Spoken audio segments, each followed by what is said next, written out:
भोजपुरी की नई जानकारी के लिए हमारे साथ जुड़े ये लाल रंग का सब्सक्राइब बटन क्लिक करें और बेल आइकन को दबाएं, जिससे नई वीडियो की जानकारी आप तक पहुंच जाए।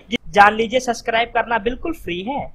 एक बार फिर से देखी खेसारी लाल यादव के साथ अक्षरा सिंह। जी हाँ दोस्तों, बिल्कुल आप सही सुन रहे हो। एक बार फिर से देखी अक्षरा सिंह खेसारी लाल यादव के साथ। दोस्तों, जैसा कि आप लोग जानते हो, अक्षरा सिंह भोजपुरी की बहुत ही चर्चिली एक्ट्रेस में से एक है। और दोस्तों, हाल ही में सुपरस्टार पवन सिंह के साथ आई सत्या फिल्म ने बॉक्स ऑफिस की दुनिया में बहुत बड़ा इतिहास कायम किया और दोस्तों बना दिया कभी न टूटने वाला इतिहास। दोस्तों, हाल ही में बॉक्स ऑफिस का क्वीन का दर्जा मिल चुका है अक्षरा सिंह को। दोस्तों, इस बीच दिखी हैं अक्षरा सिंह के साथ खेसारी लाल यादव। दोस्तों, इस बीच दिखी हैं खेसारी लाल यादव जी के साथ अक्षरा सिंह। दोस्तों, ये हाल ही में इसको लगभग दोस्तों 1 से 2 दिन पहले इस फोटो को पोस्ट किया है खेसारी लाल जी के ऑफिशियल साइट पर। और दोस्तों, वहां पर लिखा हुआ है कि खेसारी विद अक्षरा सिंह।